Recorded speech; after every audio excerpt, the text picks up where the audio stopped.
guys, welcome to December's round. Well, it's not our round table, is it? This is our featured member, and this month our featured member is Carmela.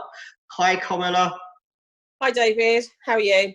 I'm very well. I'm really looking forward to this conversation, and I'm hoping that people that will watch this will get a chance to get to know you a little bit better, and some of the kind of things that you've learned from your time in the profession.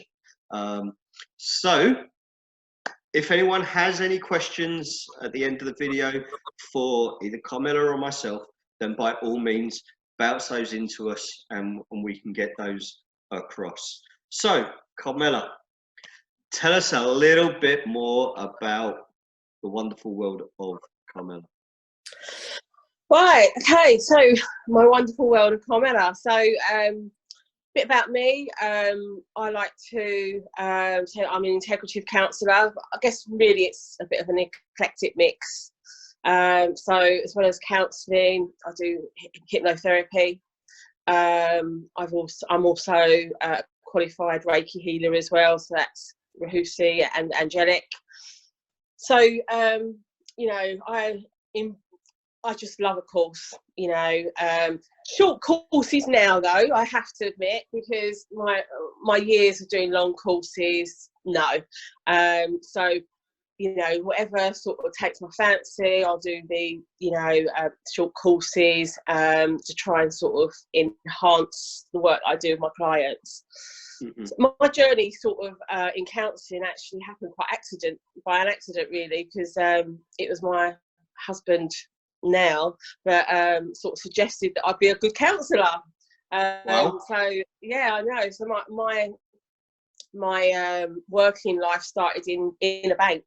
So I was there for about 22 years, and then was made redundant. Was happily in another role, and so I sort of took the role. I embraced studying counselling. You know, must be about 12 years ago now, possibly a little bit longer. And I was one of the students that basically didn't know why I was at the course. You know, I was at the course because it was a course, you know, see where it took me. And within a really, really short time, you know, I knew that it was something that I was passionate about, helping others. Yeah, I started my journey. So you know, I consider myself quite down to earth.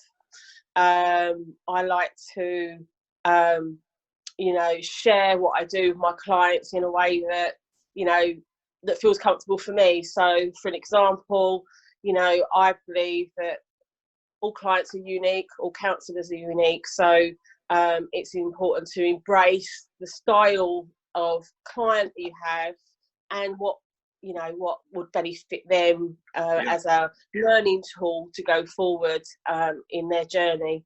I use a lot of imagery in my work, you know, imagine that, you know, imagine a toolbox, which is so powerful with clients. What's in your toolbox, what's helped you in the past, you know, therapeutic tools that we can put in there in the future. And that allows them to take control over the choices that they make, rather than the counsellor or the professional kind of leading, this is what you must do. Because, which, you know, I think is the most empowerment rather than education is a far greater skill to be able to give somebody. Yeah, because, you know, it is about the client owning their choice of what to do. They can have a toolbox full of stuff, you know, from what they've learned themselves through life, through different therapeutic relationships that they've had before maybe.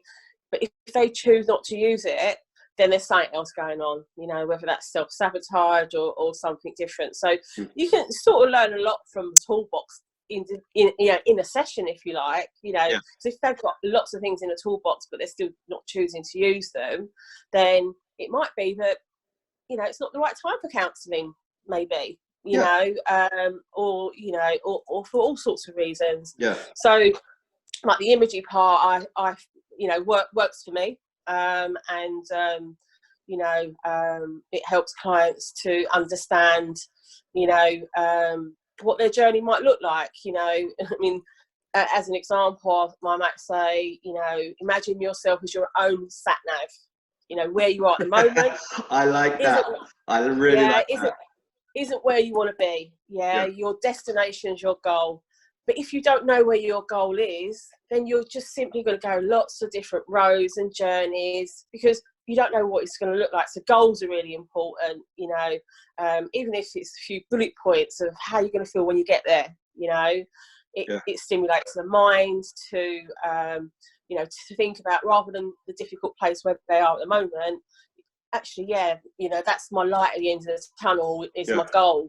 And that's really similar to some of the work that I do as a coach. When someone sets their goal as, I want to, it might be, I want to be going to the gym 3 times a day. And that's all well and good. That's great. That's fabulous. They've set, in my mind, they've set a target, three times a day in the gym, which is, it's a target. Yeah. And it's that difference between a target and a goal that makes the difference between that target being hit consistently and the goal. So, and working with somebody to sort of say, okay, so that's the target. Make the goal. How are you going to feel by achieving that? So push past what they see as their initial goal and actually move it to the next bit, because that makes what was their goal a stepping stone to the emotional connection. So I think it's phenomenal to hear a counselling professional kind of using similar and approaches. It's one of the things that I love about the connection between the two disciplines. That is sometimes overlooked. So if you could pick out one kind of, this is what I really like about my job, for those that are considering coming into the business or considering private practice, what would that one thing be? What stands out for you? Do you know what? Putting it into words, I mean, the thing I think I spoke to you and Ronnie about the other day is that, I've recently been away, and I go away quite regularly, so it's no big deal. But the first client I had coming back was a new client. And after my new client, I thought, great, as I always do. And after the second client, I sort of had a light bulb moment. I said, do you know what? I love my job. I love helping clients on their journey, to get where they want to be, to, even after that initial meeting, I can sort of sense that, they've had a shift, they've been a little bit lighter. And I think, as well as hearing all the challenges that clients have, and being able to manage that, I think, for me, what do I love about I just love helping people. I love helping people on their journey. And that's not forcing people to do anything, along the way, as we all do, sometimes we have to accept that actually it's not someone's path at the moment, or maybe I'm not the right counsellor, but I would say, if you have if you're aware that you're a good listener, for instance, then you can grow into understanding the therapeutic models that are out there, because there's so many out there now, and what one might fit you, because it isn't necessarily going to be counselling. And I think people's understanding of counselling isn't necessarily what it is, because they only see what's on TV, and I don't think there's any time that I've seen something on TV that I thought, oh yeah, that's a good representative of counselling. It's really not. It's almost become kind of a binary demonstration. It's either really good to the point of OTT good, Yeah. or the counsellor is a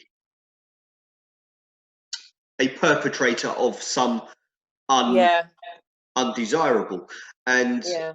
I think anyone looking at that sector, it almost becomes, lazy script writers going, who can I fit into this? Oh, well, Yeah. we've done foster carers, we've done this, we've done this. Yeah. What about the therapeutic ones? We'll take those on. And it's nothing like that. And it's a bit like coaching. Yeah. Coaching is as diverse as the counselling arena is.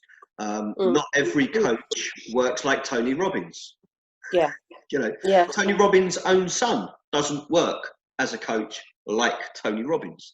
Yeah. So, and it's about developing those skill sets. Like you say, there are so many different variants, and different models, that the more someone widens that base of knowledge that they can use, it's a lot easier for them to then, when a client comes in with whatever the client is dealing with, to be able to go, that's that model that's going to fit there.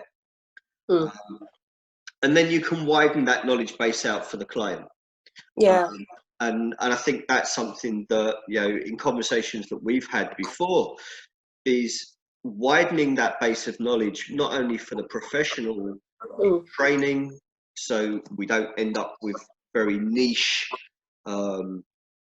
professionals, but also for the client, because the knowledge that they're gaining from within their own experience is able to widen their own support structures, and ties into the whole level of self-awareness that I think makes the difference for a successful counselling experience or coaching experience, as well as a successful professional.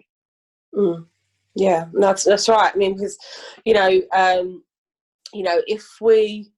if we are, I mean, there are specialists out there, and there is a need for specialists as well in a certain field that provide that. But often, the clients that are coming into private practice, which is what I do, they're not necessarily have that need. And if I only did one therapy, for instance, then I would almost be forcing that client to conform to my therapy, because that's the only one I can provide. Whereas this way, it just feels like a more natural and fluent way to support the client where they want to go. And how many times does a client come to one of the professionals, and what they initiate contact with turns out to just be a door to what they actually want to or need to focus on? And if a therapist is, or a professional, should I say, is only focused on one modality, then that client hits, and actually that's a very short encounter, and 9 times out of 10 the client experiences, well, that didn't work because it didn't deal with what I actually needed to deal with, but it's what they presented with. So yes, I totally agree. There are times where specialist detailed work is required, and a professional with that point of focus is the right person. Getting to that point where that fits for that client is very rarely at the first point of contact with a professional. So I think, as you say, having that wide base of knowledge and understanding. I'm kind of intrigued with kind of the focus on short courses and kind of widening that knowledge on what supplements or enhances your experience, and what are your next kind of, I want to go and learn about that side, or I want to learn about that? Learning wise, there's a course in the pipeline actually. There's a couple. There's the EFT, which myself and a colleague have found a course that can be an add-on to the hypnotherapy qualification that we have, which would be quite interesting. But it's not EFT. I don't think it is EFT. It's something else. So that it might be EFT. Can't remember. But the workload is that busy after coming back from holiday. Oh, I know. And being, an AM for me is quite a challenge as well. For most of us. I'm not particularly a good morning person. So, my day starts probably 11 or 12 o'clock therapeutically. And, of course, the sort of caught my eye, which is to do with, like children actually, which isn't something that I particularly want to go into, but I thought it might be a good process and course to go on to support my clients with their children, if that makes sense. Because we do have clients have children and maybe have challenging children. So I thought, well, actually, it's therapy through play, I think, more than anything. And it's not something that I've done before. So I thought, okay, I'll look into that in a bit more detail and see whether, well, even if, as I said, if it's a 1 or 2 day course, it's worth the investment for your own knowledge. I've got grandchildren now as well. If it helps in therapeutically as well, then that's great. So other than that, it'll be, it's really what takes my fancy these days. That's a nice place to be, isn't it? Yeah. Where your personal CPD kind of desires can kind of take precedence rather than I have to do this CPD, this CPD, this, and to a degree, I kind of think that yes, there are some CPD things that we should all be focused towards, and updates on modality, updates on current thinking, and learning from our peers, everything else. But when we can be almost free to a degree, to be able to say, actually, the client work that I'm getting coming through, I need to be able to pull this off of the shelf and develop that. But also the revenue streams that become available can be enhanced through our CPD. And we can widen our work model, we can build our businesses, and ultimately, as most people know, I make no bones about the situation that therapy is not charity, and this is businesses, and businesses need to grow, they need to develop. They are living, breathing organisms, and CPD is their food ultimately. So I think it's great that you have that passion for the CPD, but also that your private practice is now in a place where you can actually go, I need this particular element for me, because for me, I can then help the client, and that's a fabulous place to be, I think. I do feel in a really privileged position to do what I do.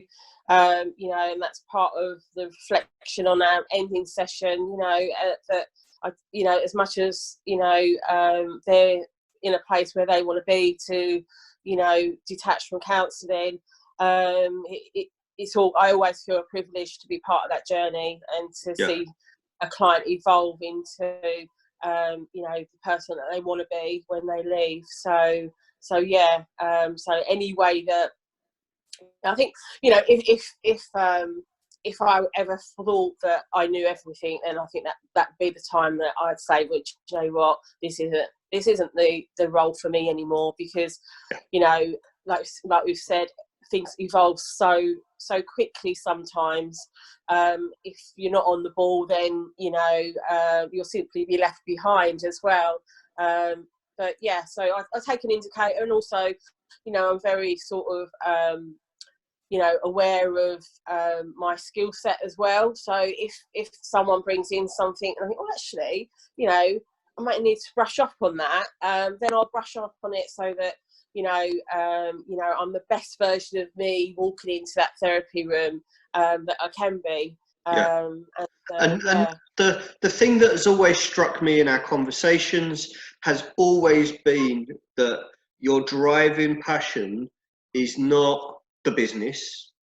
Driving passion has always been, what can I give my clients that's going to get them where they want to be? And I think that was one of the first things that you said to me almost a year ago. Almost a year ago. So I think the whole kind of focus, really, when a professional is self-aware and the congruence shines through, is the passion for that client in front of them to get the best experience possible. They don't have to see the magic that makes that happen. No. And as you know, the magic that makes that happen is a little bit like the magic trick. You don't get to see how it gets done. You just see the magic at the end. And I think the way you work, I think your passion for the work you do is absolutely phenomenal. And it's one of the reasons why when Vonnie and I were sat on a beach a couple of weeks ago, kind of going, we really need to put a list together of the people that we want to be kind of looking at for featured member as we grow this element within APA.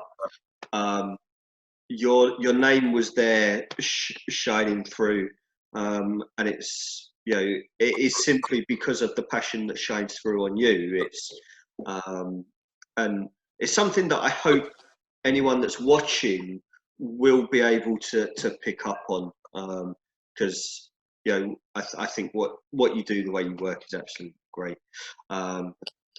But as we come to close on this one, there's an opportunity for you to ask myself, seeing as I can't say us because Vonnie is away with clients at the moment.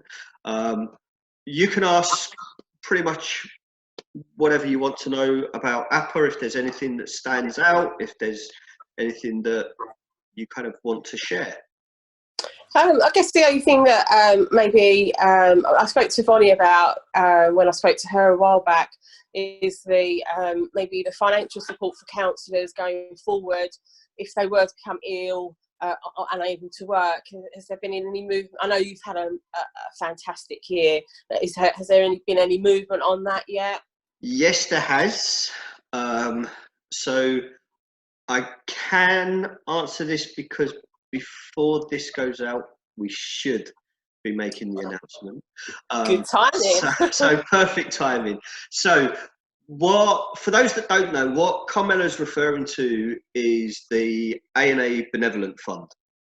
And we were adamant right from the very beginning that we wanted to find a way that would allow members to support members. And there were various different ideas around how we could do that. But the easiest and most transparent was to have a benevolent fund. So, where are we up to? In January, we will be having a donate option loaded to our website and to our social media platforms. Okay. That will allow members over the course of 2020 and to donate into the benevolent fund. That's step one. Step two is the link to the Ethical and Psychological Business Awards. And those businesses that apply to the awards, a portion of that fee will go into the benevolent fund as well. The EMP awards will also be announced, and there'll be more details about that around the same time that this goes out. So it's all a case of, you know, next or this month, as this goes out, beginning of December, we'll get that notification and everything else. So the plan, once the benevolent fund hits a level where we can open that up to people making applications for that support, then that will be there. And the idea being, if a professional has a great week, bounce a tenner in. It's, you know, a pound. It makes no difference. That option to donate is going to be there. Businesses will be invited to match fund what comes in through their EMP fee, and businesses will also then be invited to donate on top of that if they so choose. And we'll do, you know, various fundraisers and everything else through the course of 2020 to generate finances into that. So the sooner we can get that to a manageable level where we can actually support people, that will be opened up. So yes, it has moved forward. It's taken a bit longer than we anticipated, but that's all to do with financing and transparency and anti-fraud and money laundering and all of those kind of protections that have to be put into place. But they are now there. The account is active. All we now need is the sign off for the donate option, which should go live at the beginning of January. And then sounds good. Well done. So thank you very much. The team have worked exceptionally hard on this one, because it's so important to APA, but especially to Vonnie. It's something that when Vonnie was struck with cancer and private practice had to go into suspended animation, there is no protection for that. No insurance in the world is going to be able to kind of give somebody that sense of, do you know what, the people that you work with, the sector that you're in, care like a benevolent can do. And it might not be that we can, you know, we certainly not initially. I don't think we're going to be able to kind of just match fund somebody's salary, for example. What we can do is put things in place to say, you know, look, we can help where we can help. And at this stage, I think that's the fairest thing that we can say. And the criteria and stuff will be developed while the fund is being built. Because then we have an idea of what kind of uptake there is and what kind of finances are available. Moving forward. But a fantastic start, isn't it? So well done. Thank you. And really, we want 2020 to kind of be a year where professionals kind of get a huge level more support than they've experienced before, and kind of bring the professions together in a way that hasn't been done before. And I think the groundwork that has gone on the last 6 months has been absolutely phenomenal. And it's, you know, I'll take this opportunity, if I can, to kind of thank our torchbearers for their continued involvement and their continued advice, because without their involvement, it would be extremely hard to get to where we have. But also our members, because I don't think there has been a membership that has been so transparent and open through social media, through communication, that has just allowed potential clients to look into our world. And kind of see, actually, do you know, I can approach these people. I can kind of have a conversation. It's not as scary as people once thought. And it's not clinical. It's not judgmental. It's not, you know, it's not any of the things that we hear people say, well, I'm not sure if I want to go down that road. Thank you very much. Once they actually get to see kind of the conversations that are being had, they see the congruence come through very quickly. We're seeing people go, actually, yeah, I'll go and have a conversation. I might not take therapy. I might not go down the coaching road, but I can go and ask and I can get more information. And for us, that's the first step to changing the way this interaction happens with so thank you very much for your time. I hope everyone that's watched has enjoyed getting to know you a little bit more. And if anyone is slightly confused about the name at the bottom of the screen when I'm on, I'm not Siobhan Crosby. So I am using Siobhan's laptop while she's in with clients. So guys, have a great day, and we will look forward to seeing you over the next few weeks or so. We've got more updates coming through December, so check out for those. And Carmela, thank you so much. I hope you've enjoyed the conversation, and I look forward to touching base with you during the month to see how you're getting on. I've actually enjoyed it more than I thought I might. Well, that's good. I think that's good. That's good. I'm no Jimmy Fallon. All right, I'm no kind of Saturday night TV chat show host. So I hope everyone else has kind of enjoyed it too. So guys, thank you very much. Have a great day, and we will all see you soon.